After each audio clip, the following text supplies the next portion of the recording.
I figured I've been on YouTube long enough at this point that I've paid my dues and I have the experience necessary to be able to speak to what's required to make it on YouTube. So let's get into it.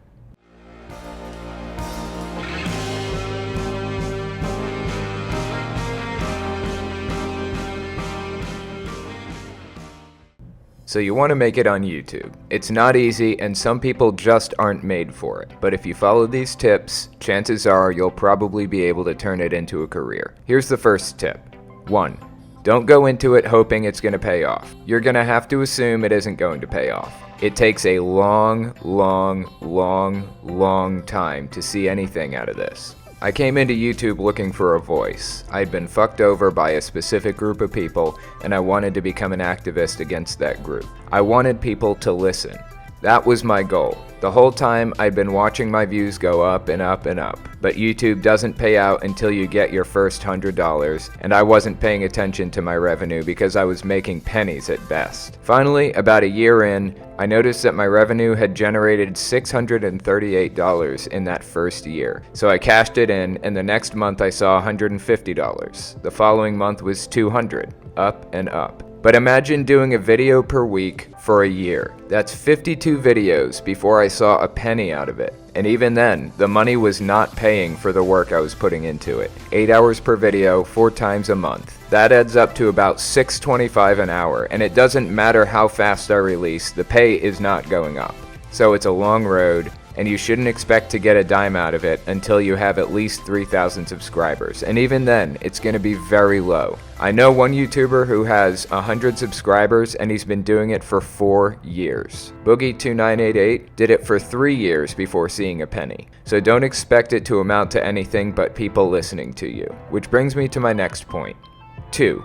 Stick it out to the bitter end. I'm in a niche market. I know pretty much all the YouTubers in my group. I've seen them come and go. Some up to 3,000 subscribers, and before they even get their first check, they get burned out on it. They have other things going on and they feel like it isn't going to pay off for them, so they quit. What differentiates me from them is the fact that I never quit. I almost did, a couple of times. There were some months where I didn't release at all, but then I'd get a sharp spike in views or I'd find some messed up thing I wanted to talk about and I'd keep going. Giving up is easy, too easy. Pushing through to the bitter end is hard, and that's what separates the wheat from the chaff. Get to the point where everybody else would quit and you keep going.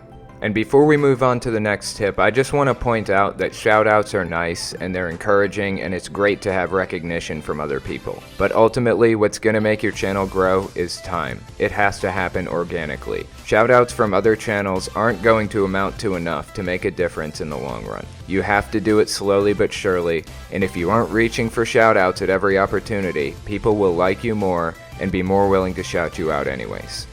3. Find a market that you're extremely interested in. You're going to burn out no matter what. Everybody does, especially after a year or two. Make it more interesting for yourself by making videos about something you really care about. And you need to give your channel direction. Don't just make it a gaming channel. That's too generic. Make it something very specific. My channel isn't just about religion. It's about cults. More specifically, destructive cults. I'm very passionate about it. It ruins lives, and there's no shortage of material. The game theorists don't just talk about gaming, they theorize about games. Actually, to be more accurate, they hypothesize about games. They do the math, they measure pixels, and calculate figures. People love that. I know I do. The angry video game nerd doesn't just play games. He plays retro games and critiques them. That's a niche. Give your channel very specific direction. That direction might change over time, but if it changes too much or too often, you'll lose your upward momentum. Your subscribers came to see one thing, and the fact that you're suddenly talking about something completely different will mean huge dips in views and subscriptions. If it's necessary though, the loyal fans will hang on through it. My channel started out as an atheist channel. I realized that my heart wasn't in it, so eventually I transitioned to anti-Jehovah's Witness videos. And ultimately, I settled on talking about cults. It's a fascinating subject, and it's broad, but it isn't too broad, and it holds my interest really well. 4. Make sure that market isn't already flooded. If you find the right niche, your channel will explode almost overnight. There was a vacuum in retro gaming history. The Angry Video Game Nerd was talking about it and his channel exploded. Millions of subscribers. But nobody else was really doing it. Next thing you know, the gaming historian decides to release his first video and he gained 3,000 subscribers in one night. Wrestling with Gaming gained 30,000 subscribers within a week or two. If there's a vacuum in the market, subscribers will flood it. But it goes both ways. If the market is completely flooded, you'll spend 4 years gaining 100 subscribers. Don't even bother trying to stream games. It's too flooded. Do something unique. People like histories of games. They like scandals. They like educational stuff. The Angry Video Game Nerd spends hours and hours on each video researching and finding information on the games, telling their stories, and then playing through and critiquing. With regards to my channel, religion is a very controversial topic, so there's an artificial cap on it. I'll probably never see 1 million subscribers, but if I do, it won't go much higher than that. If I want to make real money on YouTube, I have to start a new channel with a new subject that I'm also passionate about, and I have to be extremely patient, but I'm happy where I am. 5. Improve your style as time goes on. Find ways to make your videos more appealing. Do something different. My style, where I draw, borrowed from the Draw My Life videos, ASAP Science, Minute Physics, and a number of others. But I made it unique. I made it my own. And people come here just for the artwork sometimes. When I first started making YouTube videos, I was just doing rebuttals to random videos I found on YouTube, and I was cutting the sound out of the clips we'd just watched and placing my critiques over them. It was fine, I suppose, but I didn't blow up until I did something unique. I got an Apple Pencil and an iPad, and I started recording myself drawing. People loved it. It's something to keep their eyes busy while I talk. Have you ever listened to a YouTube video where the person is using a shit microphone with a shit camera and just couldn't get yourself into it? It looked like they were recording on one of those old VHS camcorders or something. Decent equipment is paramount. I have a Blue Yeti microphone and it's fantastic. It was like $125 or something when I got it. You don't need anything super crazy nice. That will do just fine. And make sure you put some time into researching how to reduce the echo in a room. Record in a closet or something. Put up soundproofing foam. Sound quality can make or break a channel. Then you can work on video quality. 6. Bonus tip. Try to make revenue outside of YouTube.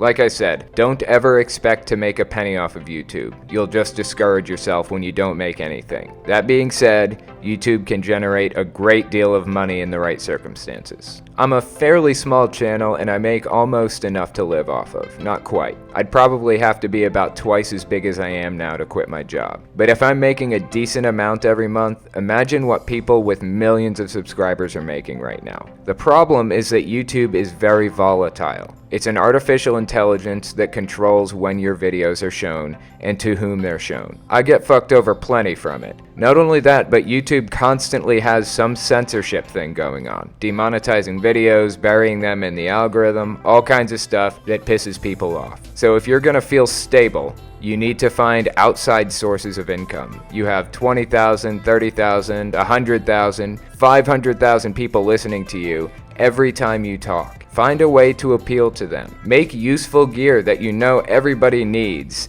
that has your cool designs on them. People need cups. People need clothing. People need pens and pencils. And they want stickers and posters and coffee cups. Sell that stuff and put your branding or designs on them. And something I've come to find out is that when YouTube fucks creators over, the viewers step up and help. I couldn't thank my viewers enough for all they've done for me. I never expected to see the kind of support I've received. They support me on Patreon, they buy my apparel, they watch my videos. I couldn't ask for a better subscriber base than I have now. Loyal fans to the end. Which brings me to my bonus tip. Talk to your fans. Talk to people. Respond to comments. Communicate on Twitter and Facebook. People love talking to their favorite creators. And personally, that's my favorite part of YouTube anyways. I get on here because I wanted people to listen to me. I wanted a voice. And to talk to somebody who wants to hear what I have to say is extremely rewarding. I respond to every comment I can, and I read every comment that's shorter than 5 paragraphs, even if I don't respond. Which leads to people feeling like they're being heard. Because they are, and it keeps them coming back and watching your videos every time you release. So my final tip is to communicate with fans. Anyways, that's all I've got to say. Follow me on Twitter, Facebook, and Patreon.